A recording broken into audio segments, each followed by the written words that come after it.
Hello दोस्तों, नमस्कार। Dream campus में आपका स्वागत है। मैं हूं शिवजीत सिंह।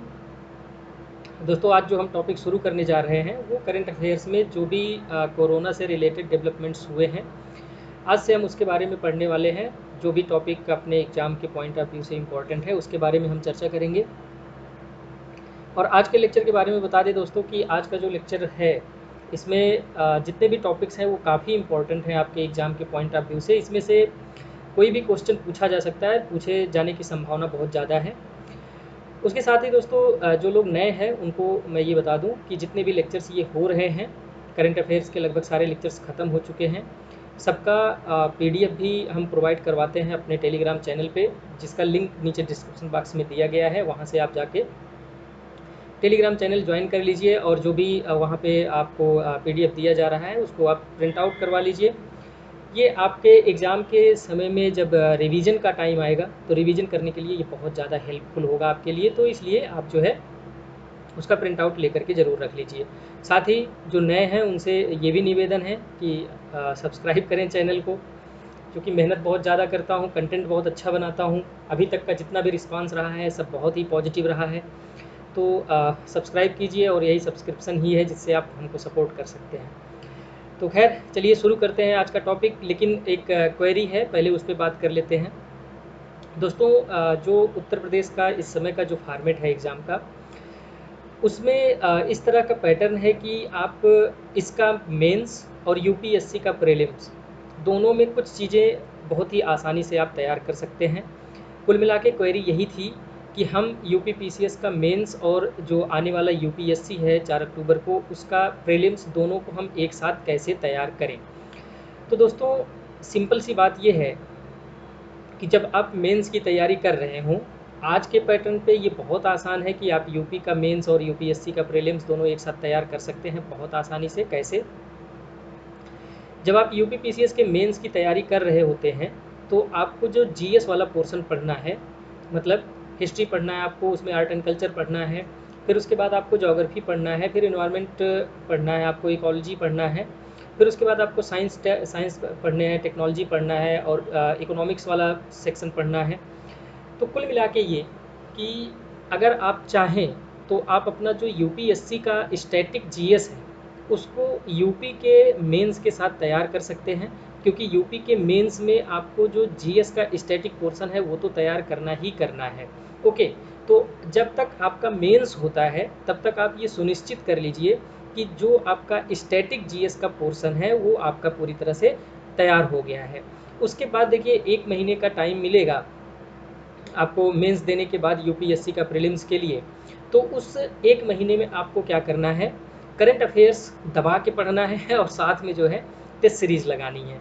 ठीक है, तो लास्ट में आपको 1 महीने में ये 2 काम करने हैं कि आप जो है करंट अफेयर्स पढ़िए, टेस्ट सीरीज लगाइए, और उसके साथ जब आपको मतलब कि डेली इस तरह से रूटीन बना लीजिए कि डेली आप 1 घंटे जो है जो आपका स्टैटिक पोर्शन है आप उसको रिवाइज करते रहिए।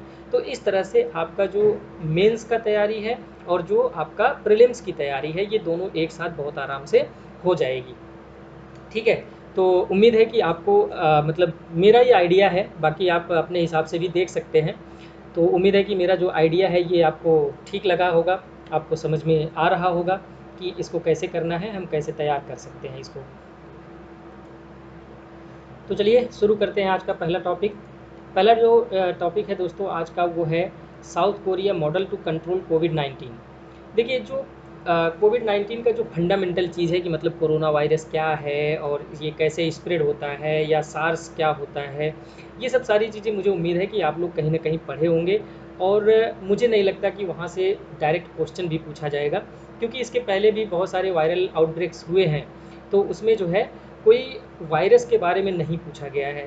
तो उम्मीद ये है कि जो वायरस के बारे में जो फंडामेंटल जानकारी है वो आपके पास होगी भी, और वो उतना ज़्यादा महत्व का भी नहीं है, तो उस पे हम फोकस नहीं कर रहे हैं, वो हमारे डिस्कशन का मुद्दा नहीं होगा। अभी हम बात करते हैं कि जो मोटा मोटा टॉपिक है जहाँ से क्वेश्चन आने की संभावना है, या फिर आप जो है इंडिया के रिस्पेक्ट में इसका एग्जाम्पल दे करके आप अपना आंसर लिख सकते हैं। ओके, तो इसमें जो सबसे पहला जो हमारा आज का टॉपिक है वो है साउथ कोरिया मॉडल।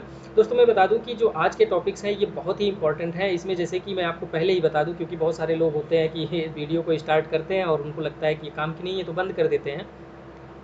तो मैं बता दूं कि ये इसमें साउथ कोरिया मॉडल है, आगरा मॉडल है, भिलवाड़ा मॉडल है, केरला मॉडल है, और उसके साथ में प्लाज्मा थेरेपी क्या होती है वो भी हम आज डिस्कस करने वाले हैं। ओके, तो सबसे पहले शुरू करते हैं कि साउथ कोरिया मॉडल क्या था।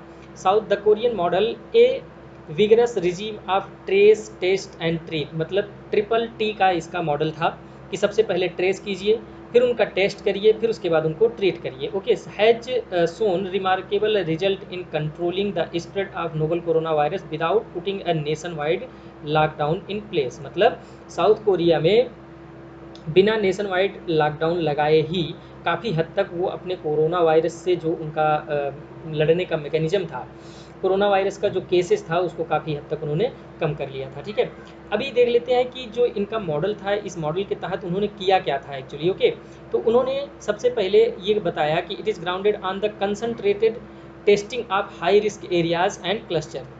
ठीक है, मतलब कि सबसे पहले तो उन्होंने जितने भी हाई रिस्क एरियाज़ हैं उनको आइडेंटिफाई किया और वहाँ पे जितने लोग थे उनका सबका टेस्टिंग किया। फिर उसके बाद Kerala found out that the beginning of the spread of the virus, that a certain religious cult and its gathering was the cause of large portion of spread in certain areas of the country.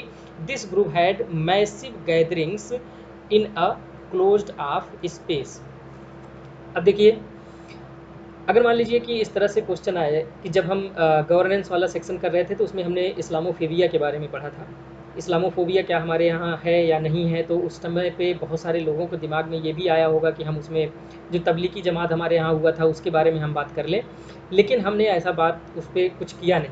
लेकिन जो south Korea का model है वो seriously इस बात को कहता है कि जो रिलीजियस गैदरिंग हुई है वहाँ पे सबसे ज़्यादा संभावना है कि वो लोग ज़्यादातर स्प्रेड कर रहे हैं, स्प्रेड करने में उनकी सबसे ज़्यादा भूमिका है। तो ऐसे लोगों को वो क्या किया, आइडेंटिफाई कर लिया। ठीक है, the government listed all members of the group across the country, tracked their whereabouts and conducted tests on massive scale, leading to the rapid increase in the number of confirmed cases. तो Korea ने क्या किया कि ऐसी gatherings जितनी भी हुई थी सबको आइडेंटिफाई किया, उन वहाँ में उसमें जितने लोग उपस्थित थे सबको जो है ट्रेस किया, उनका टेस्ट किया, तो उसको ये पता चला कि जितने भी कन्फर्म्ड केसेस हैं वो सबसे ज़्यादा नंबर ऑफ कन्फर्म्ड केसेस इसी गैदरिंग से आए हैं। उसके बाद however Korea succeeded in identifying and isolating potential cases at a very early stage and finally flattened the curve, मतलब कि अर्ली स्टेज में ही वो चीज़ों को समझ गया, भाप गया और ट्रेस किया और ट्रीट किया, तो इससे जो है जो उसका कर्व तेज़ी से ऊपर जा रहा था उसको वो क्या कर दिया, फ्लैट कर दिया। ठीक है, तो ये चीज़ें हो गई। इसको देखिए एक इमेज के रूप में भी हमने दे दिया है कि first step transparency in the sharing information. कैसे, अब जैसे जितने भी इन्फेक्शियस पीपल मिले उनके बारे में एक डेटाबेस तैयार करके विभिन्न ऑर्गेनाइजेशंस को शेयर किया गया। दूसरा था उनका कंटेनमेंट एंड मिटिगेशन। ठीक है, ये तो इसका मतलब आपको सबको समझ में आ रहा है। फिर उसके बाद जो अगला थर्ड स्टेप था वो था ट्राइएज एंड ट्रीटमेंट, आइसोलेशन, ये सब काम किया गया। ओके, नए हॉस्पिटल बेड्स वगैरह बनवाए गए, उनको ट्रीट किया गया और फिर उसके बाद डायग्नोस्टिक किट्स उनके पास जो है पहुंचाया गया ताकि बाद में या फिर जितने भी टेस्ट सेंटर्स हैं वो क्या कर लें, टेस्ट कर लें जितने भी वहाँ पे लोग पाए जा रहे हैं। ओके, तो ये जो है बेसिक जो साउथ कोरिया मॉडल था, उम्मीद है कि आपको समझ में आ गया होगा। बस केवल आप इतना चीज़ याद रखिए कि ट्रेस टेस्ट और ट्रीट का इसका मॉडल था, 3T का इसका मॉडल था। ट्रेस करो, उनको टेस्ट करो, अगर पॉजिटिव पाए जाते हैं तो उनको ट्रीट करो, फिर उसके बाद उनको कंटेनमेंट में और आइसोलेशन में रखो, क्वारंटाइन में रखो। ओके, ये सब सारी चीज़ें उसमें की गई। इसके अलावा भी साउथ कोरिया ने कुछ काम किया है, उसके बारे में एक बार थोड़ा सा देख लेते हैं। The moment the virus DNA pattern was confirm in Wuhan. देखिए स्टार्टिंग में क्या होता है कि जब कोई नया वायरस आता है तो चूँकि देखिए जो वायरस है ना, अगर आप वायरस का स्ट्रक्चर देखेंगे तो इसमें केवल जेनेटिक मटेरियल होता है और इसमें कुछ भी नहीं होता, मतलब कि जो आउटर सरफेस होता है, सेल मेम्ब्रेन वगैरह होती है, ये सब सारी चीज़ें नहीं होती हैं। इसमें ज़्यादातर क्या होता है, केवल आपका जो जेनेटिक मटेरियल है वही होता है, या तो वो डीएनए होगा या तो वो आरएनए होगा। तो जब भी कोई नया वायरस आता है, आउटब्रेक होता है, तो ऐसे समय में एकदम स्टार्टिंग में उसके डीएनए का पैटर्न क्या है ये समझना थोड़ा सा मुश्किल होता है, उसके लिए स्टडी करनी होती है। तो ये कहा जा रहा है कि जैसे ही स्टडी हुई और कोरोना वायरस के डीएनए का पैटर्न पता चला, Korean medical teams and bio companies were able to develop new testing kits with surprising speed. जैसे ही डीएनए का पैटर्न पता चला, कोरिया के जितने भी बायोमेडिकल इंस्टीट्यूशंस थे, मेडिकल टीम्स थी, वहाँ के लोग किट्स बनाने में, जो टेस्टिंग किट्स होती है उसको बनाने में बहुत ही तेज़ी दिखाई और बहुत ही जल्दी ही उन्होंने टेस्ट किट बना लिया। This made it possible to Korea to conduct a mass scale testing of the 18,000 cases in a day. मतलब सोचिए कि अर्ली स्टेज में, अभी आप अगर इंडिया की बात करें तो आप हाल ही में देखेंगे कि कुछ दिन पहले तक हमारे यहाँ की जो क्षमता थी 20 से 25 हज़ार तक की थी, लेकिन अभी क्या है कि लगभग 1 लाख की क्षमता है। ठीक है, 81-82 हज़ार या 1 लाख इस तरह से कुछ क्षमता है। लेकिन 18,000 एक दिन में टेस्ट करने की क्षमता साउथ कोरिया अर्ली स्टेज में ही प्राप्त कर लिया था। ऐसे में टेस्टिंग अगर जल्दी होगी, डायग्नोस्टिक जल्दी हो जाएगा, तो जो ट्रीटमेंट है, क्योंकि देखिए जो ये कोरोना वायरस है इसमें डेथ रेट बहुत कम है, इसमें घबराने वाली कोई जैसी बात नहीं है, इसमें डेथ रेट बहुत कम है। मतलब अभी अगर इंडिया के पर्सपेक्टिव में हम बात करें तो 2 पॉइंट समथिंग कुछ इसका डेथ रेट है। ओके, और लगातार ये घटता ही जा रहा है। क्यों घटता जा रहा है? क्योंकि जितने जल्दी, जितनी तेज़ी से हम टेस्टिंग करेंगे उतने ही जल्दी हम उनको ट्रीट कर पाएंगे। तो जितनी जल्दी टेस्टिंग होगी उतनी जल्दी ट्रीट होगा, तो जो डेथ रेशियो होगा वो क्या होगा? कम हो जाएगा। ओके, तो साउथ कोरिया ने सबसे पहला काम ये किया कि जैसे ही पैटर्न पता चला उन्होंने टेस्टिंग किट डेवलप की, और इसकी वजह से वो जो है 18,000 टेस्ट एक दिन में करने में सक्षम हुए, जिसकी वजह से वहाँ पे जो कोरोना के केसेस थे, डेथ रेशियो था, वो काफ़ी कम हो गया।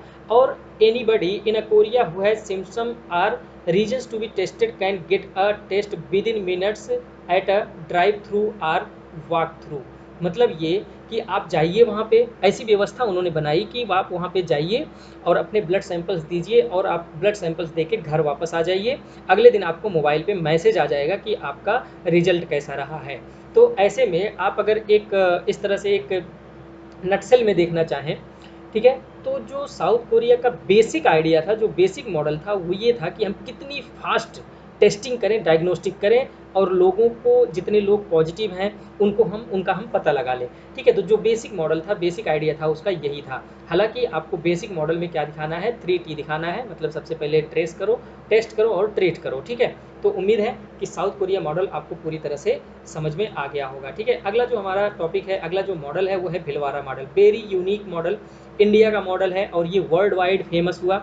ठीक है, कुछ चीज़ें इन्होंने की, ऐसी की, हालांकि वो बहुत ज़्यादा एक्सट्रीम एक्शंस था, लेकिन दोस्तों एक चीज़ मैं आपको बता दूं, जब आप पोस्ट पाएंगे ना, तो आपकी पोटेंशियल क्या है, आपकी क्षमता क्या है, आपका आईक्यू लेवल क्या है, ये सब तभी पता चलता है जब कोई एडवर्स सिचुएशन आती है, जब विषम परिस्थिति आती है, तभी आपका, आपके ज्ञान का, आपके एक्सपीरियंस का, आपके स्किल का तभी आपको पता चलता है।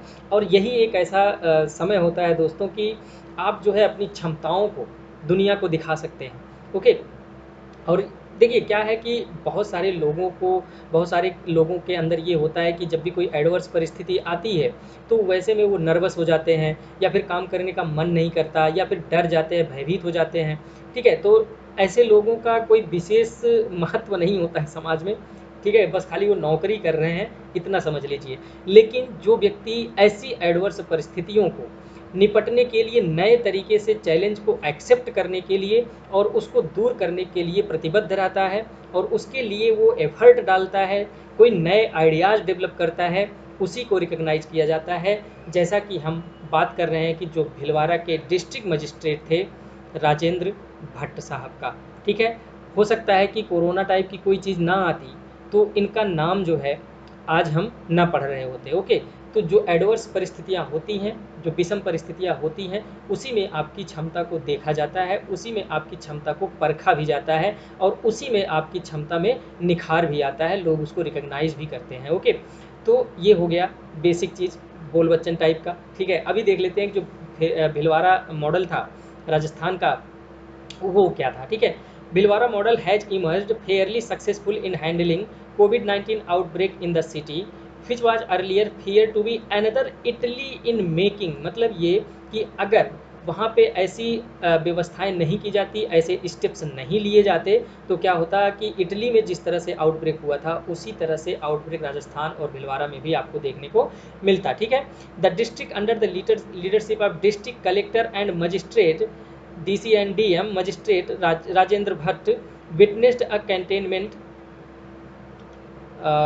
containment strategy that would make Bhilwara the first district in the country to stop new infections within a span of less than 2 weeks। मतलब कि 2 सप्ताह के अंदर ही उन्होंने नए केस जो आ रहे थे उसमें जो है उन्होंने कमी ला दी। तो ये जो है उनका एफर्ट था, ये कंटेक्स्ट था। अभी जो भिलवाड़ा मॉडल था इसमें एक्चुअली क्या क्या किया गया था इसके बारे में हम एक बार देख लेते हैं। द भिलवाड़ा कोविड-19 containment model refers to the steps taken by the administration of Rajasthan of Bhilwara district to contain the disease. ठीक है। अब इसमें जो है क्या क्या स्टेप्स लिए गए थे उसके बारे में एक बार देख लेते हैं।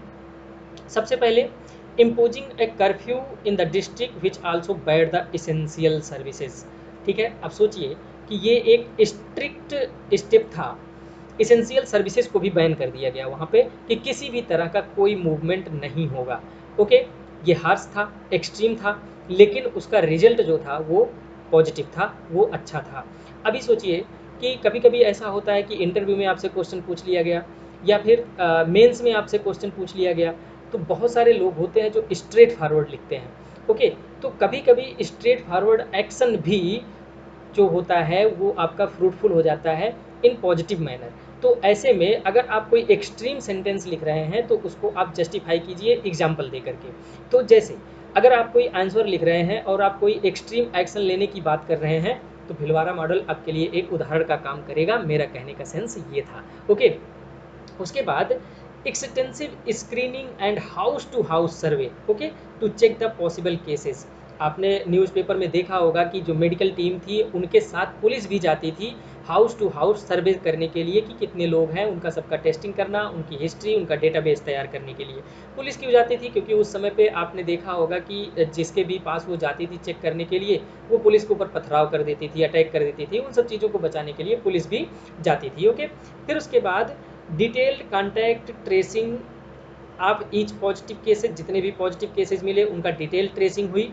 फिर उसके बाद creating dossier on the everybody they met ever since they got infected. उसके बाद home quarantine and strict vigilance on the infected people and suspected. तो ये सब सारे मीजर्स जो है उठाए गए।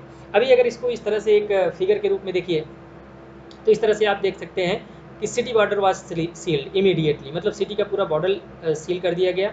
District border was sealed with the check point at the entry and exit position. फिर उसके बाद नेबरिंग डिस्ट्रिक्ट्स वर सील्ड। उसके बाद total ban on the movement of goods and vehicles. ठीक है, no movement areas containment zone बना दिया गया। उसके बाद identifying clusters.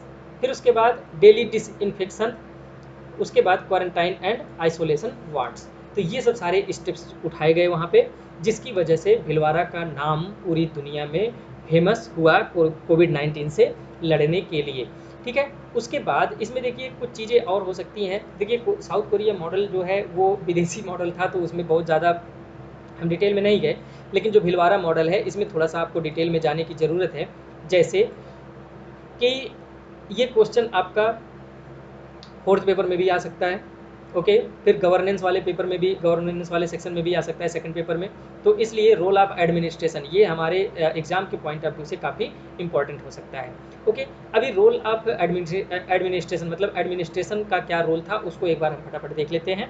With in 3 days of the first positive case by March 2022 the health department and district administration in Bhilwara constituted nearly 850 teams and conducted house to house survey at 56,025 houses, okay, and 2,80,000 almost peoples, okay। कुल मिला के जो पहला उन्होंने step लिया वो क्या किया, उन्होंने जितने भी हेल्थ डिपार्टमेंट और डिस्ट्रिक्ट एडमिनिस्ट्रेशन थे उनको समअप किया, एक टीम बनाया और हाउस टू हाउस सर्वे शुरू कर दिया। विद इन द 3 days, मतलब जब फर्स्ट केस मिला उसके विद इन 3 days उन्होंने टीम बनाया और सर्वे शुरू कर दिया। ओके, उसके बाद nearly 2250 people were identified to be suffering from the influenza like illness. Symptoms were kept in the home quarantine. मतलब जो जिनके अंदर इन्फ्लुएंजा टाइप का कुछ शिकायत सिम्टम्स देखने को मिले, उनको क्या कर दिया गया, होम क्वारंटाइन कर दिया गया। हालांकि देखिए उस समय पे पूरी तरह से टेस्टिंग किट डेवलप नहीं हो पाया था, तो ये चीज़ें नहीं समझ में आई कि उनमें जो डिफ्रेंशिएट करना था कि ये कोरोना के लक्षण है या फिर नॉर्मल सर्दी जुकाम खांसी या इन्फ्लुएंजा मिजल्स इस टाइप का है। ठीक है, तो ऐसे में उन्होंने रिस्क नहीं लिया, उन्होंने तुरंत उसको क्या कर दिया, क्वारंटाइन कर दिया, होम क्वारंटाइन कर दिया। ठीक है। उसके बाद intense contact tracing was also carried out of those patients who tested positive, with the health department preparing detailed chart of all positive whom they had met since being infected। मतलब ये एक तो कॉन्टैक्ट ट्रेसिंग किया गया। मतलब contact tracing का मतलब ये होता है कि जैसे मान लीजिए कि आप जो है पॉजिटिव पाए गए, तो कॉन्टैक्ट ट्रेसिंग ये होगा कि आप जितने लोगों से मिले सबकी एक लिस्ट बनाई जाएगी, एक डेटाबेस बनाया गया कि किससे किससे आप जो है मिले जब से आपके अंदर इन्फेक्शन पाया गया है। उसके बाद official document so that the in the next 5 days 4 lakh houses and 22 lakh people of Bhilwara which has an estimated population of 30 lakh were surveyed। मतलब कि सर्वे किया गया, लगभग 22 लाख पीपल का सर्वे किया गया। उसके बाद the health state health department also took the help of technology using an app monitor the condition of those under home quarantine on the daily basis along with keeping a tab on them through the geographical information system। GIS system का use करते हुए और modern technology का use करते हुए एक monitoring app के through जो लोग इन्फेक्टेड थे, जो लोग होम क्वारंटाइन थे, उनकी डेली बेसिस पे मॉनिटरिंग की गई। डेली बेसिस पे उनमें चीज़ों को देखा गया, उनको ऑब्जर्व किया गया। ये उनका अगला एडमिनिस्ट्रेटिव स्टेप था। उसके बाद the administration backed up the survey by imposing total lockdown on the district with the local police ensuring strict implementation of the curfew. जहाँ पे भी पॉसिबल हुआ, जहाँ पे भी उनको लगा कि हमको टोटल लॉकडाउन लगाना चाहिए, वो टोटल लॉकडाउन के लिए गए। ओके। उसके बाद the patients were treated with the hydroxychloroquine, जानते ही आप इसको, टेमीफ्लू और HIV drugs which resulted a recovery of several people. इसके बारे में आप जानते ही हैं कि जो HCQ था या फिर कुछ मामले में HIV ड्रग्स का भी यूज किया गया था और ये काफ़ी हद तक वहाँ पे जो है पॉजिटिव रिजल्ट भी दिया था। ओके। फिर the district entered a period of 10 day long intense curfew. उसके बाद इंटेंस कर्फ्यू लगा दिया गया, किसी भी तरह का कोई भी मूवमेंट नहीं, सारी चीज़ें बंद। जो भी इसेंशियल चीज़ें थी उसके लिए क्या किया गया, the police ensured supplies to public by delivering the essential on the door step. जो पुलिस व्यवस्था थी वहाँ की, वो डोर टू डोर जो है डिलीवरी करवाई, जितने भी इसेंशियल गुड्स होते हैं उनकी। ओके। अभी देखिए ये तो हो गया कि वहाँ पे इस तरह से क्वेश्चन पूछा जा सकता है कि वहाँ पे जो एडमिनिस्ट्रेशन था उसका क्या रोल रहा है। उसके बाद जो अगला क्वेश्चन है इसी में पूछा जा सकता है कि एडमिनिस्ट्रेशन उस टाइम पे चैलेंजेस क्या क्या फेस किए थे, या फिर इस तरह की सिचुएशन में एडमिनिस्ट्रेशन के सामने क्या क्या चैलेंजेस आ सकते हैं। ओके। तो चैलेंजेस की बात अगर हम करें तो the biggest challenge that the administration faced was containing the rising number of cases after the initial outbreak. सबसे बड़ा जो चैलेंज उनके सामने था कि जो लगातार केसेस बढ़ रहे हैं उसको वो कैसे घटाएं। The doctors of the private hospital who had tested positive had come into contact with numerous people including the staff and patients who visited the private hospital during the period when doctors were already infected। ये भी एक challenge था कि जो doctors हैं, जो private doctors हैं या गवर्नमेंट डॉक्टर्स हैं, कोई भी डॉक्टर्स हैं, अगर वो हॉस्पिटल में काम कर रहे हैं, सपोज दैट कि वो पॉजिटिव हो गए, उसके बाद चूँकि तुरंत सिम्टम पता तो चलता नहीं है, पॉजिटिव होने के बाद वो पता नहीं कितने लोगों के संपर्क में आए, पेशेंट्स के संपर्क में आए, लोगों के संपर्क में आए। ऐसे में जो केसेस थे उसका बढ़ना जो है लाजमी था, तो उसको भी कम करना एक बहुत बड़ा चैलेंज था एडमिनिस्ट्रेशन के सामने। उसके बाद the government also had an uphill task ahead of them assembling the team of doctors, auxiliary nurses, midwifes and nursing student who went to conduct the house to house survey. मैंने बताया कि 3 दिन के अंदर उन्होंने टीम बना दी है doctors की, या मेडिकल स्टाफ की। तो ऐसी टीम बनाने के लिए, पूरे डिस्ट्रिक्ट में सर्वे कराने के लिए भी उनको डॉक्टर्स को खोजना, डॉक्टर्स की टीम अप करना उनको, ये सब भी उनके सामने एक चैलेंज रहा है। उसके बाद the outbreak in Bhilwara came as a sudden shock to the administration and it was a major challenge to cover more than 20 lakh houses within a matter of days। इतनी लंबी पॉपुलेशन का सर्वे करना, इतने ज़्यादा लोगों का सर्वे करना, ये भी जो है एक वहाँ के एडमिनिस्ट्रेशन के लिए टास्क था, वो भी जबकि उनको ये पता है कि ये सारे सर्वे हमको बहुत कम दिन में ख़त्म कर देने हैं। उसके बाद once the survey of an area was completed, okay, the health team visited the place once again after few days in order to see if there was any fresh development or rise in symptomatic people। केवल एक बार सर्वे नहीं, 2 बार सर्वे किया गया। ये भी उनके पास एक challenge था कि हम दूसरी बार भी उनका सर्वे करेंगे ताकि हम ये पता लगा सके कि कहीं ऐसा तो नहीं है कि जो सिम्टोमेटिक केसेज हैं वो फिर से बढ़ रहे हों। फिर ongoing to the fact that Bhilwara, a thriving textile city with an estimated population of 30 lakh, it was also difficult task for the government to strictly impose the curfew uniformly in all areas। Strict curfew लगाना जबकि population ज़्यादा हो, industrial area हो, ठीक है, ऐसे परिस्थिति में जो टोटल कर्फ्यू होता है उसको लगाना भी एक चैलेंज था एडमिनिस्ट्रेशन के सामने। Finally the collective efforts phased the result and the model has been globally acknowledged to the fight the pandemic. Okay, तो ये हो गए challenges, role of administration. Conclusion के रूप में आप यही लिख सकते हैं कि the model has been executed with the outbreak precision, inoculate coordination, extreme efficiency under the efficient leadership, ठीक है। The need of the hour is for the government to respond with the extraordinary aggressive measures to contain the expansion of कोविड-19। मतलब ये conclusion कुल मिला के positive connotation में आप अपने हिसाब से लिख सकते हैं।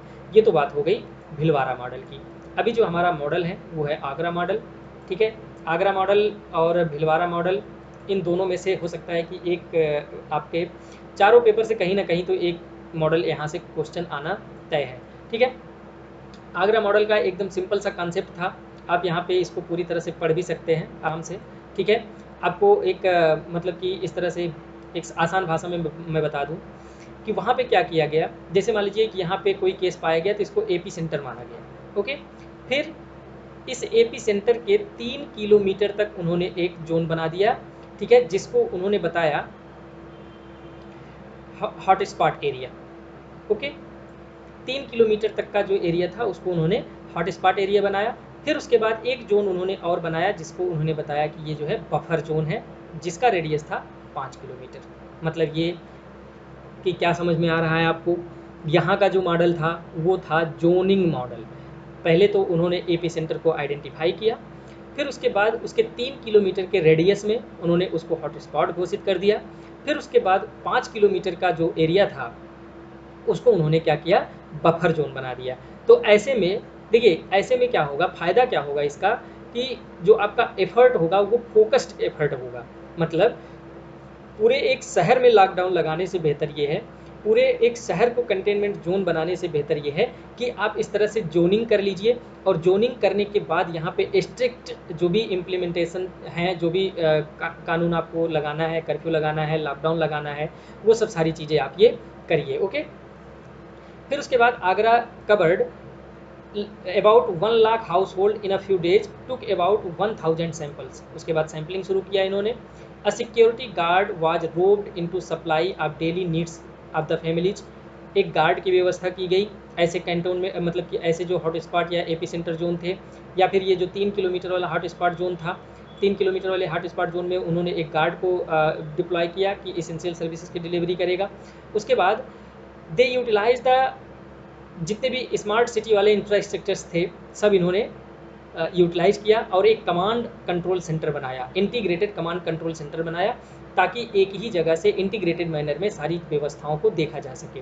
Under the cluster containment and outbreak containment plan, Agra identified epicentre, delineated impact of positive confirm cases on the map and deployed a special task force as per the micro plan made by the district administration. वापस से देखिए administration का role आ गया यहाँ पे। तो अब अगर आगरा मॉडल में अगर आपको रोल ऑफ एडमिनिस्ट्रेशन और challenges faced by the administration लिखना है आपको समझना है तो वापस से वही भिलवाड़ा मॉडल वाले सारे उठा के आप लिख सकते हैं यहाँ पे, तो वापस से हम इसको जो है एक्सप्लेन करने नहीं जा रहे हैं। Okay, in these containment zone urban primary health centres were roped in with the 1248 teams including जो ऑक्सिलरी नर्स थी, मिडवाइफ थी, आशा थी, इन सब चीज़ों को मिला करके वापस से फिर वही बात की गई कि मेडिकल जितने भी स्टाफ थे उनकी एक टीम बना दी गई। ओके, किस चीज़ के लिए? हाउस स्क्रीनिंग के लिए। उसके बाद Agra was also the earliest reference to the community transmission in an official statement, मतलब कि जो अर्ली ट्रांसमिशन था उसका भी यहाँ पे जिक्र होता है, जिक्र मिलता है आगरा मॉडल में। ओके, तो कुल मिला के आगरा मॉडल जो था वो जोनिंग का मॉडल था। उन्होंने एपी सेंटर को आइडेंटिफाई किया, फिर हॉट स्पॉट बनाया, फिर बफर जोन बनाया, टीम्स जो बनाई थी उन्होंने मेडिकल टीम्स बनाई, सर्वे करवाया, सैंपल्स लिया और उसके बाद जो एसेंशियल सर्विसेज थे उसको प्रोवाइड करवाने के लिए गार्ड का नियुक्ति किया। उसके बाद जो इंटीग्रेटेड उनका मशीनरी थी, स्मार्ट सिटी का जितना भी इंफ्रास्ट्रक्चर था, उन्होंने ये सब सारी चीज़ों को यूज करके एक integrated command and control centre बनाया ताकि इंटीग्रेटेड मैनर में एक इंटीग्रेटेड अप्रोच में काम किया जा सके। तो ये बात हो गई आगरा मॉडल की। ओके, तो भिलवाड़ा मॉडल और आगरा मॉडल में काफ़ी कुछ चीज़ें सिमिलर हैं, बस खाली ये है कि वहाँ पे एक सिटी के लेवल पे चल रहा था और यहाँ पे जोन लेवल पे चल रहा है, जोनिंग करके यहाँ पे काम किया जा रहा था। उसके बाद जो एक और मॉडल था वो था केरला मॉडल अपना, ठीक है, ये भी लगभग उसी टाइप का था। तो इसमें क्या था, एज अ फर्स्ट स्टेप पथन मिथई पथनम थिट्टा डिस्ट्रिक्ट, ठीक है, ये जो है प्रोनाउंसिएशन इसका थोड़ा सा अजीब है, ठीक है, Pathanamthitta district of Kerala sealed its border को पूरी तरह से उन्होंने सील कर दिया। Unlike other parts of the country where only persons with the travel history from abroad were being screened.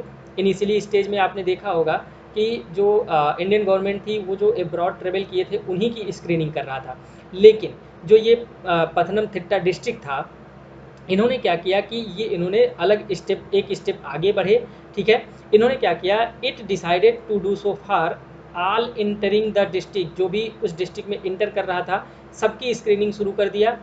और उसमें कौन कौन से लोग इंक्लूड थे, जो ओवरसीज थे, जो बाहर से लोग आए थे, जो अदर स्टेट से आए थे, इवन जो अदर डिस्ट्रिक्ट से आए थे उनका भी स्क्रीनिंग किया गया और एक डेटा बेस तैयार किया गया। ओके, ये था उनका पहला स्टेप। दूसरे स्टेप में उन्होंने क्या किया, it also decided to prepare a route map of positive cases, मतलब ये कि उन्होंने मैप पे सारी चीज़ों को, सारे केसेस को दर्शाया, एक रूट मैप बनाया। A flow chart was publicised to help people see if they had been present at the stated travel path at a particular time, ठीक है, ताकि लोगों को ये पता चल सके कि कभी किसी समय क्या वो उस जगह पे गए थे या वहाँ से संपर्क था उनका, या फिर उससे क्या संभावनाएं हैं, ये सब सारी चीज़ें पता करने के लिए, लोगों को बताने के लिए इसको पब्लिकली वो क्या कर दिया, पब्लिश कर दिया।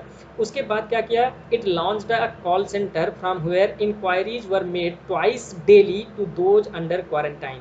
ओके, जितने भी लोग क्वारंटाइन में थे उनकी अगर कोई इंक्वायरी है, कोई चीज़ है, तो 2 बार वो फ़ोन करके पूछ सकते थे, चाहे जो भी, जैसे regarding medical and non medical requirements, एक ग्रुप ऑफ इंजीनियरिंग, ठीक है, सॉरी ये नेक्स्ट पॉइंट है, ये थोड़ा सा टाइपिंग मिस्टेक हो गया, ठीक है, मतलब कुल मिला के उन्होंने एक कॉल सेंटर का स्थापना किया। उसके बाद एक group of students designed a corona RM app where the call centre counsellors would upload the requirements of those under the home quarantine. ऐसे लोगों के लिए उन्होंने एक ऐप बनाया जिसपे काउंसलर जो थे कॉल सेंटर वाले वो समय समय पर वीडियोज अपलोड कर देते थे मेरी तरह, ठीक है।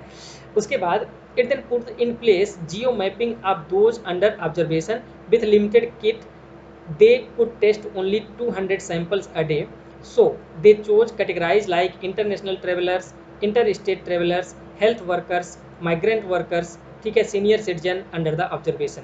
चूँकि उनके पास टेस्ट किट था वो लिमिटेड था, मतलब 200 सैंपल एक दिन में ही ले सकते थे, तो उन्होंने अपनी फैसिलिटीज़ को जुडिशियली यूज किया, ठीक है। जुडिशियसली कैसे यूज किया कि वो टारगेटेड लोगों का ही सैंपलिंग किया, टारगेटेड लोगों को ही टेस्ट किया। ओके, ये बात हो गई हमारी जो थी केरला मॉडल की। उम्मीद है कि आपको ये पूरी तरह से समझ में आ गया होगा। अभी जो हमारा आज का मोस्ट इम्पॉर्टेंट टॉपिक है वो है प्लाज्मा थेरेपी। इसको जो है देखिए, जो बायो बैकग्राउंड के हैं उनके लिए समझना थोड़ा ईजी है, लेकिन जो इंजीनियरिंग या फिर जो आर्ट बैकग्राउंड के हैं उनके लिए थोड़ा सा समझना मुश्किल है। देखिए, प्लाज्मा थेरेपी पढ़ने से पहले हम थोड़ा सा इसका बेसिक पढ़ लेते हैं, तो हमको प्लाज्मा थेरेपी क्या होती है पूरी तरह से समझ में आ जाएगा। ओके, कंटेक्स्ट दोस्तों ये है कि several countries including India are seriously looking at plasma therapy as a potential treatment for the COVID-19, the disease caused by the novel coronavirus. Plasma therapy uses blood donated by the recovered patient to introduce antibodies in those under treatment. देखिए, पूरी दुनिया plasma therapy की बात कर रहा था, तो India भी उसमें बात कर रही थी, ये इसका कंटेक्स्ट है। अभी प्लाज्मा थेरेपी क्या होती है, इसको समझने से पहले हम समझ लेते हैं कि प्लाज्मा क्या होता है, या फिर इस तरह से समझ लीजिए कि जो ब्लड्स के एलिमेंट्स होते हैं, ब्लड में क्या क्या होता है वो हम समझ लेते हैं, फिर उसके बाद आपको हम बताते हैं कि प्लाज्मा थेरेपी क्या होता है। देखिए, ब्लड्स में क्या होता है, प्लाज्मा होता है, ठीक है, WBC होता है, प्लेटलेट्स होते हैं एंड RBC होते हैं। ये तो मोटे मोटे पार्टिकल्स हो गए जो ब्लड में ब्लड का जो कंपोनेंट होता है ये सब चीज़ों से मिलकर बना होता है। उसके अलावा, ठीक है, लिम्फोसाइट, मोस्ट इंपॉर्टेंट थिंग। अगर आप किसी रोग से लड़ने के लिए बात करें, किसी वायरस बैक्टीरिया से लड़ने की बात करें, तो जो रोग प्रतिरोधक क्षमता होता है उसमें लिम्फोसाइट का बहुत बड़ा रोल होता है, क्योंकि जो टी सेल्स होती हैं वो यहीं पे होती हैं। ओके, फिर उसके बाद बासोफिल है, स्नियोफिल है, ठीक है, फिर मोनोसाइट्स है एंड न्यूट्रोफिल्स हैं। तो ये सब हमारे लिए अभी इतने ज़्यादा इंपॉर्टेंट नहीं है, लेकिन हाँ, मोटा मोटा आप अगर ब्लड का कंपोजिशन जानना चाहें तो उसमें आप क्या लिख सकते हैं, प्लाज्मा लिख सकते हैं, प्लेटलेट्स लिख सकते हैं, WBC और RBC लिख सकते हैं, और उसके साथ साथ लिम्फोसाइट्स लिख सकते हैं। ओके, प्लाज्मा का जो परसेंटेज होता है वो लगभग 55% होता है, प्लेटलेट्स 0.1% होता है, फिर उसके बाद WBC जो होते हैं वो लगभग 4% के आसपास होते हैं, और जो RBCs होते हैं वो लगभग 41% के आसपास होते हैं। ये जो है आपका मोटा मोटा कंपोजिशन है ब्लड का। अभी देखिए, आपको इतना चीज़ समझ में आ गया कि जो प्लाज्मा है वो ब्लड का ही एक कंपोनेंट है, जो हमारे शरीर में जो ब्लड है उसी का एक कंपोनेंट है। Okay, plasma is a clear straw coloured liquid portion of the blood, मतलब जो प्लाज्मा होता है वो लिक्विड में होता है, that remains after red blood cells, मतलब वाइट ब्लड सेल्स, प्लेटलेट्स, ये सब चीज़ों को अगर निकाल दें तो जो बचेगा वो क्या होगा, प्लाज्मा होगा। ओके, इसके बाद it is the single largest component of the human blood. ये फैक्ट चीज़ें हैं, आप इसको अगर ध्यान में रखते हैं तो ठीक है, नहीं तो कोई दिक्कत नहीं है। ठीक है, जो प्लाज्मा होता है दोस्तों, उसमें प्लाज्मा में क्या होता है, plasma comprises about 55% and contain water, salt, enzyme, antibodies and the proteins. ठीक है, यहाँ पे इंपॉर्टेंट फैक्टर क्या है, एंटीबॉडीज। ठीक है, एंटीबॉडीज क्या होते हैं दोस्तों, ये आपका रोग प्रतिरोधक आपके समझ लीजिए कि वेपन है, ठीक है, हथियार है।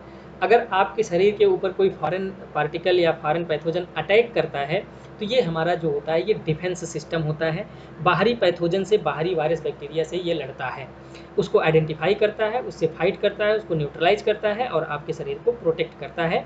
बेसिकली एंटीबॉडीज प्रोटीन्स होते हैं। ओके, इतना जो बायो ग्रुप के नहीं है इतना उनके लिए पर्याप्त है कि एंटीबॉडीज़ क्या होते हैं, ये हमारा डिफेंस मैकेनिज्म है, डिफेंस सिस्टम है। जो भी फॉरेन पैथोजेंस आते हैं, जो एलियन चीज़ें आती हैं, उनसे ये फाइट करता है और बॉडी को प्रोटेक्ट करता है उसके। ठीक है, उसके बाद जो प्लाज्मा होता है, प्लाज्मा में 90% वाटर होता है।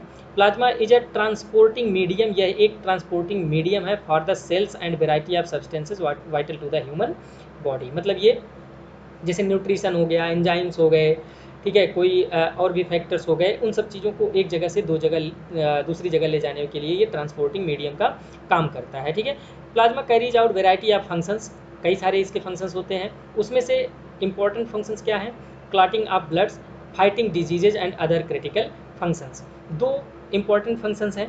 पहली बात तो ब्लड क्लॉटिंग। ब्लड क्लॉटिंग किस लिए ज़रूरी होता है, जैसे मान लीजिए कि आपको जब चोट लगती है, चोट लगने के बाद ब्लड निकलता है, तो ब्लड को आप देखिए कि थोड़ी देर बाद वो क्या होता है, जमने लग जाता है। अगर ब्लड जमे ना तो आपके शरीर से जो ब्लड निकलेगा वो कंटिन्यू निकलता रहेगा और आपके शरीर में ब्लड लॉस हो जाएगा, जिससे क्या हो सकती है, आपकी ज़्यादा देर तक ऐसे रहने पे आपकी डेथ भी हो सकती है।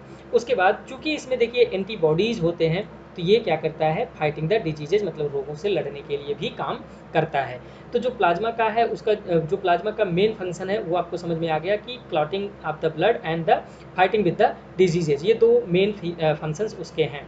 देखिए, सोर्स प्लाज्मा क्या होता है, ये थोड़ा सा टॉपिक से हट के है कि प्लाज्मा तो हम पढ़ ही रहे हैं, उसके अंदर थोड़ा सा और जा रहे हैं कि सोर्स प्लाज्मा क्या होता है। Source plasma is the plasma that is collected from the healthy voluntary donors through the process called the plasmapheresis. मतलब ये सोर्स प्लाज्मा उसको कहते हैं। जैसे मान लीजिए कि हम चाहते हैं कि हम अपना प्लाज्मा डोनेट करें, तो अब देखिए दोस्तों कि प्लाज्मा को हम केवल ऐसी कोई डिवाइस तो नहीं है कि हम केवल ब्लड से प्लाज्मा को बाहर ही निकालें, ठीक है। जब हम प्लाज्मा डोनेट करते हैं तो हम ब्लड के साथ ही प्लाज्मा को डोनेट करते हैं। ऐसे में क्या होता है कि बाद में फिर उसको वहाँ से अलग किया जाता है, बाद में ब्लड से प्लाज्मा को अलग किया जाता है। तो जो प्लाज्मा हम दे रहे हैं वो हो गया सोर्स प्लाज्मा, ओके। फिर उसके बाद जब इसमें से प्लाज्मा निकाला जाता है किसी को ट्रीटमेंट देने के लिए, कहीं पे यूज करने के लिए, तब फिर हम उसमें से केवल प्योर प्लाज्मा लेके जाते हैं। तो कुल मिला के ये कि जो सोर्स प्लाज्मा होता है वो होल ब्लड होता है, इंटायर ब्लड होता है, इसमें से फिर प्लाज्मा बाद में निकाला जाता है। ये तो बेसिक चीज़ें हो गई कि जो प्लाज्मा होता है, प्लाज्मा क्या होता है। अभी हम बात कर लेते हैं कि प्लाज्मा थेरेपी क्या होती है। इसको हम सी प्लाज्मा थेरेपी भी बोलते हैं, ठीक है। See plasma therapy aims at using antibodies from the blood of a recovered कोविड-19 patient to treat those critically affected by the virus. आसान भाषा में इसमें क्या करते हैं, मान लीजिए कोई कोरोना वायरस से इन्फेक्टेड पीपल है और वो रिकवर हुआ है किसी भी तरह से, मान लीजिए रिकवर हुआ है, उसको दवा दी गई है, कोई भी किसी भी तरह की दवा दी गई है, तो उसमें क्या हुआ है कि उसके ब्लड में कहीं ना कहीं एंटीबॉडी डेवलप हुई है, इसीलिए वो रिकवर हो पाया है, ठीक है। तो इस थेरेपी में क्या करते हैं, जो रिकवर्ड पेशेंट्स होते हैं, जो ठीक हो चुके हैं, उनके प्लाज्मा को ले करके उसकी जो एंटीबॉडीज़ होती हैं वो सब क्या करते हैं, जो पेशेंट्स या तो इन्फेक्टेड हैं जिनका ट्रीटमेंट चल रहा है, या फिर जो सस्पेक्ट हैं, जो हाई रिस्क लोग हैं, उनके अंदर उसको ट्रांसमिट कर दिया जाता है, जिससे उनके अंदर भी एंटीबॉडीज़ डेवलप होने लगती हैं और जो रोग से लड़ने की क्षमता होती है वो उनकी बढ़ जाती है, ओके। मतलब ये कि वो जिसमें इंजर्ड किया जाता है वो कोविड-19 से लड़ने के लिए सक्षम हो जाता है। तो प्लाज्मा थेरेपी आसान भाषा में यही है कि जो भी पेशेंट्स है, देखिए यहाँ पे कोरोना वायरस के कंटेक्स्ट में है, इसको किसी भी कंटेक्स्ट में लिखा जा सकता है, किसी भी कंटेक्स्ट में ये इसको बताया जा सकता है कि किसी भी तरह का अगर कोई रोग है, कोई पेशेंट है, तो अगर वो रिकवर हो गया है तो उसके ब्लड को ले लो, उसके प्लाज्मा को ले लो, और आप जो जिसका ट्रीटमेंट कर रहे हैं, जिसको ट्रीट कर रहे हैं, या फिर जो हेल्थ वर्कर्स हैं, जो हाई रिस्क लोग हैं, उनके ब्लड में उसको इंजेक्ट कर दो, जिसकी वजह से उनकी जो रोग प्रतिरोधक क्षमता होगी वो क्या हो जाएगी, बढ़ जाएगी, ओके। दिस थेरेपी, अब देखिए जो अभी हमने समझाया आपको वही इस टेक्स्ट के फॉर्म में लिखा हुआ है। This therapy concept is simple and is based on the premise that the blood of patient who has recovered from the COVID-19 contains antibodies with the specific ability to fight the novel corona virus, ठीक है। जो recover हुए हैं उनके अंदर ऐसी antibody develop हुई है कि जिससे वो कोरोना वायरस से लड़ सकते हैं। The theory is that the recovered patient antibodies once ingested into the somebody under the treatment will begin targeting and fighting the novel coronavirus at the in the second patient, okay। उम्मीद है कि आपको ये पूरी चीज़ समझ में आ रही होगी। The C plasma theory is akin to passive immunisation, देखिए एक होता है एक्टिव इम्यूनाइजेशन, एक होता है पैसिव इम्यूनाइजेशन। पैसिव इम्यूनाइजेशन का मतलब ये होता है कि आप इमीडिएट ट्रीटमेंट दे रहे हैं किसी चीज़ के लिए, लेकिन वो बहुत ज़्यादा लॉन्ग लास्टिंग नहीं है, ठीक है। जब उसका इम्पैक्ट ख़त्म हो जाएगा तो जो जिसको आप ट्रीटमेंट दिए हैं वो उसका एक्सपोजर फिर से हो जाएगा, मतलब कि अगर इसका इम्पैक्ट ख़त्म होने के बाद वो फिर से अगर उस वायरस के संपर्क में आता है तो उसके अंदर फिर से इन्फेक्शन हो जाएगा। इसको बोलते हैं हम पैसिव इम्यूनाइजेशन। दूसरा होता है एक्टिव इम्यूनाइजेशन, जिसमें हम वैक्सीन्स लगाते हैं, वैक्सीनेशन करते हैं, ठीक है। वैक्सीनेशन में क्या होता है, एक्चुअली देखिए वैक्सीनेशन क्या होता है, वैक्सीनेशन में हम क्या करते हैं, जैसे मान लीजिए कोई वायरस है, तो वायरस का हम डीएक्टिवेटेड फार्म जो होता है, मतलब वायरस को डीएक्टिवेट करके हम उसको शरीर में इंजर्ट कर देते हैं, या फिर उसका एकदम माइल्ड इन्फेक्शन हम करवाते हैं अपने बॉडी में, जिस भी वायरस को ट्रीट करना होता है, जिस भी वायरस के अगेंस्ट हमको वैक्सीनेशन करना होता है। तो इससे क्या होता है कि जैसे ही फॉरेन वायरस इंजेक्ट होता है इन द डीएक्टिवेटेड फॉर्म, तो जो हमारा इम्यून सिस्टम है वो उसको रिकग्नाइज कर लेता है। उसको रिकग्नाइज करने के बाद एक तो वो तुरंत उसी टाइम पे इमीडिएट अपना रिएक्शन देता है और एंटीबॉडीज उसके अगेंस्ट डेवलप करने लगता है। उसके साथ साथ ही क्या करता है, जो हमारा इम्यून सिस्टम है उस पर्टिकुलर जो आपका एलियन पार्टिकल है या वायरस है वो उसको आइडेंटिफाई कर लेता है। फ्यूचर में जब कभी भी उस तरह का वायरस किसी भी व्यक्ति को किसी भी इंडिविजुअल को इन्फेक्ट करता है, तो जो हमारा इम्यून सिस्टम है, चूँकि वो पहले से ही रिकॉग्नाइज़ किया हुआ है, पहले से ही वो मैकेनिज़्म डेवलप कर चुका है उस चीज़ से फाइट करने के लिए, तो बाद में जैसे ही इन्फेक्शन होता है, हमारा इम्यून सिस्टम उसको रिस्पॉन्स देता है और उसको न्यूट्रलाइज कर देता है और हमारी बॉडी को प्रोटेक्ट करता है। इसको हम बोलते हैं वैक्सीनेशन। ओके, तो जो वैक्सीनेशन होता है वो होता है एक्टिव इम्यूनाइजेशन। मतलब एक बार अगर आपका वैक्सीनेशन प्रॉपर ढंग से हो गया तो फ्यूचर में आपकी पूरी लाइफ में कभी भी उस वायरस का इम्पैक्ट, इन्फेक्शन हो सकता है आपके अंदर हो, लेकिन उसका कोई भी प्रभाव, कोई भी निगेटिव इम्पैक्ट आपके ऊपर नहीं पड़ेगा। ओके, तो ये होता है आपका इम्यूनाइजेशन। और जो दूसरा है आपका प्लाज्मा थेरेपी। प्लाज्मा थेरेपी में इमीडिएट ट्रीटमेंट किया जाता है। ये पैसिव इम्यूनाइजेशन है। इसका जो पीरियड होता है वो बहुत ज़्यादा लॉन्ग लास्टिंग नहीं होता है। How C plasma theory works, पूरी तरह से हमने समझा दिया कि ये कैसे वर्क होता है। आप इस फिगर को भी देख के समझ सकते हैं, और अगर आपको टाइम मिले, आप अगर इसको पढ़ना चाहें तो वही सब सारी चीज़ें यहाँ पे भी लिखी हैं, उसको आप पढ़ सकते हैं। ये तो बात हो गई कि प्लाज्मा थेरेपी क्या होती है। ठीक है, अभी हम ये देख लेते हैं एक बार कि प्लाज्मा थेरेपी हालांकि इमीडिएट रिलीफ तो दे देता है, ठीक है, कुछ हद तक वो ट्रीटमेंट कर भी देता है, लेकिन इसके साथ साथ बहुत सारे आपके रिस्क भी इन्वॉल्व हैं। ये भी आपके जो एग्ज़ाम के पॉइंट ऑफ व्यू से काफ़ी इम्पॉर्टेंट है। ओके, पहला तो रिस्क यही है कि the transfer of blood substances. देखिए, जब हम प्लाज्मा को ट्रांसफ़र कर रहे हैं तो ऐसे में रिस्क है कि और भी सब्सटेंसेज, जो ब्लड सब्सटेंसेज हैं, वो भी ट्रांसफ़र हो जाएंगे। और जैसे ही ट्रांसफ़र होंगे, देखिए चूँकि सबका ब्लड ग्रुप अलग अलग होता है, सबका जो केमिकल चीज़ें होती हैं, रिएक्शन होता है, वो अलग अलग होता है, जो एंटीबॉडी का मैकेनिज़्म होता है वो अलग होता है। तो ऐसे में अगर कोई ब्लड के साथ कोई अलग चीज़ें जा रही हैं, अलग सब्सटेंसेज जा रहे हैं, तो जो ब्लड का इन्फ्यूजन होता है, जो आप कह सकते हैं कि ब्लड क्लॉट करने का रिस्क रहता है, या फिर कोई नया रोग डेवलप करने का रिस्क रहता है, तो इस तरह के रिस्क पॉसिबल हैं प्लाज्मा थेरेपी में। उसके बाद इन्हेंसमेंट ऑफ इन्फेक्शन, कभी कभी इन्फेक्शन थेरेपी की वजह से बढ़ सकता है। कैसे? Therapy might fail for the some patient and can result it in an enhanced form of the infection. अगर मान लीजिए प्लाज्मा थेरेपी फेल हो गई, ओके, प्लाज्मा थेरेपी काम नहीं कर रही है, तो ऐसे में क्या होगा कि जो आपका इम्यून सिस्टम है वो क्या करेगा, इन्वर्स रिएक्शन देने लगेगा। ऐसे में इन्फेक्शन कम होने की बजाय क्या हो जाएगा, बढ़ जाएगा। उसके बाद effect on the immune system. देखिए, जैसे ही हम प्लाज्मा इंजर्ट करेंगे, तो चूँकि प्लाज्मा में एंटीबॉडी है, और हमारा जो उद्देश्य है वो यही है कि जो प्लाज्मा में एंटीबॉडी है उसका हम किसी भी वायरस से लड़ने के लिए प्रयोग करें। ऐसे में क्या होगा कि जो हमारा अंदर का इम्यून सिस्टम है उसमें क्या होगा, उसका जो कुछ नेचुरल वर्क्स होंगे उसको हो सकता है कि जो एंटीबॉडी बाहर से हम डाल रहे हैं उसको वो सप्रेस कर दे, रोक दे।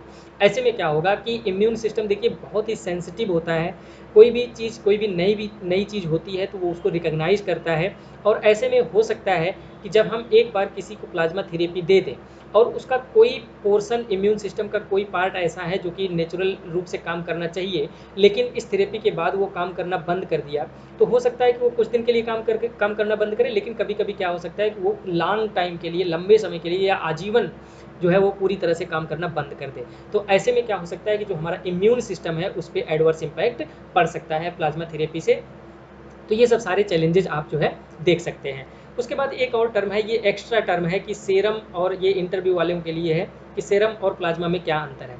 तो बेसिक अंतर यही है कि जो प्लाज्मा होता है उसमें क्लॉटिंग फैक्टर्स होता है। मतलब ये कि प्लाज्मा अगर होगा तो जब भी आपका ब्लड बाहर निकल रहा होगा तो ब्लड को क्लॉट करने के लिए ये हेल्पफुल होता है, जबकि सीरम में ऐसी कोई प्रोटीन नहीं पाई जाती है। तो बेसिक डिफरेंस यही होता है। बाकी यहाँ पे फिर से वही पूरा प्लाज्मा और सीरम का कंपोजिशन लिखा हुआ है, तो आप यहाँ से देख सकते हैं। उसके अलावा अगर आप देखना चाहें तो यहाँ पे भी आप पढ़ सकते हैं।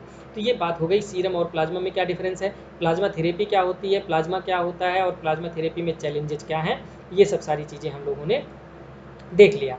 ठीक है, आगे हम देखते हैं कि जो वैक्सीनेशन है, वैक्सीनेशन से प्लाज्मा थेरेपी कैसे डिफरेंट है। तो इसको भी हम पूरी तरह से बता दिए हैं कि ये कैसे डिफरेंट है। आप इसको एक बार यहाँ से पढ़ सकते हैं। अब बात ये कही जा रही है कि क्या प्लाज्मा थेरेपी इफेक्टिव है या नहीं है, ये हमारे जो है एग्जाम के पॉइंट ऑफ व्यू से एक क्वेश्चन बन सकता है। अब देखिए, अगर इसके हम इफेक्टिवनेस की बात करें तो देखिए एक चीज़ है, एक चीज़ आप ये जान लीजिए, बहुत सारे लोग को पता भी होगा, अगर कोई बैक्टीरिया है तो बैक्टीरिया के खिलाफ हमारे पास दवा होती है, लेकिन हमारे पास वायरस से लड़ने के लिए कोई दवा नहीं है, सच्चाई ये है। वायरस से लड़ने के लिए हमारे पास सिर्फ और सिर्फ एक मैकेनिज्म होता है, जो कि होता है वैक्सीनेशन।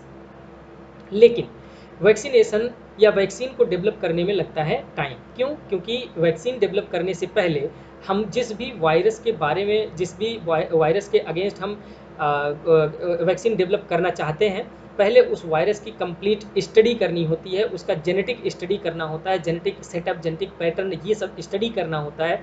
फिर उसको न्यूट्रलाइज किया जाता है, डीएक्टिवेट किया जाता है, फिर उसका क्लिनिकल ट्रायल होता है, 3 फेज का ट्रायल होता है। वो सब करने के बाद हम उसको ह्यूमन ट्रायल भी करते हैं, उसके बाद हम वैक्सीनेशन लार्ज स्केल पे करते हैं। उसके बाद जो है हमारे अंदर इम्यून सिस्टम में उसका जो अगेंस्ट, उसके अगेंस्ट जो भी मैकेनिज्म होता है वो डेवलप होता है। तो ऐसे में लगता है बहुत टाइम, वैक्सीनेशन या वैक्सीन डेवलप करने में लगता है बहुत टाइम। लेकिन अगर जैसे मान लीजिए कोरोना वायरस का जो आउटब्रेक हुआ, ये इतना तेज हुआ, इतना सडन हुआ कि ऐसे में अगर हम वैक्सीन का ही केवल इंतज़ार करेंगे, ये सोचेंगे कि हम केवल वैक्सीन से ही इलाज करेंगे, तो ऐसे में हमको बहुत ज़्यादा लंबा कॉस्ट पे करना पड़ सकता है ह्यूमन लाइफ के रूप में। बहुत ज़्यादा मात्रा में लोगों की डेथ हो सकती है। ओके, तो ऐसे में जो इमीडिएट ट्रीटमेंट होता है उसके लिए प्लाज्मा थेरेपी इफेक्टिव होता है, यही आपका कंक्लूजन होगा। ओके, उसके साथ साथ आप ये भी एग्जांपल दे सकते हैं, बहुत सारे पास्ट में जो वायरल इन्फेक्शन के आउटब्रेक हुए हैं, उसमें प्लाज्मा थेरेपी जो है इमीडिएट रिलीफ देने के लिए इफेक्टिव हुई है। ठीक है, टेक्स्ट के रूप में देख लेते हैं कि वी हैव इफेक्टिव एंटीबायोटिक्स, मतलब जो बैक्टीरिया है उनके अगेंस्ट है हमारे पास दवाइयाँ, लेकिन however we do not have effective antiviral. Whenever a new viral outbreak takes place, there are no drug to treat it. जब भी कोई नया वायरस हमारे सामने आता है तो उसके लिए, उसको ट्रीट करने के लिए हमारे पास कोई दवा नहीं होती है। Hence the C serum has been used during past viral epidemics. ठीक है, ये आपने लिख दिया। उसके बाद आप जो है एग्जाम्पल से लिख दीजिए, during the outbreak of H1N1 influenza virus pandemic, patient with an infection requiring intensive care were used. After the passive antibody treatment, the serum treated individual showed the clinical improvement. Okay, यहाँ पे आप example दे सकते हैं कि जो H1N1 influenza का outbreak हुआ था, उस समय भी हम सीरम थेरेपी किए थे या फिर प्लाज्मा थेरेपी किए थे, और जो है इसका पॉजिटिव रिजल्ट आया था। उसके अलावा the viral burden reduced and the death rate could be lowered, मतलब ये कि कुछ दिन के लिए, कुछ देर के लिए उनको सस्टेन किया ही जा सकता है। The procedure was also useful during the Ebola outbreak in the 2018। तो इस तरह से आपने देखा कि जो प्लाज्मा थेरेपी है वो बहुत ही इफ़ेक्टिव साबित हुआ है, जो कि पास्ट में जितने भी आउटब्रेक्स हुए हैं उस टाइम पे। तो दोस्तों, उम्मीद है कि आज का टॉपिक इंटरेस्टिंग रहा होगा आपके लिए बहुत ज़्यादा यूजफुल भी रहा होगा, और ये भी उम्मीद करता हूँ कि आपको सारी चीज़ें समझ में आ गई होंगी। जो अगला लेक्चर होगा वो भी कोरोना वायरस से ही रिलेटेड होगा। तो आज का लेक्चर हम यहीं पे कंक्लूड करते हैं। Thanks for watching.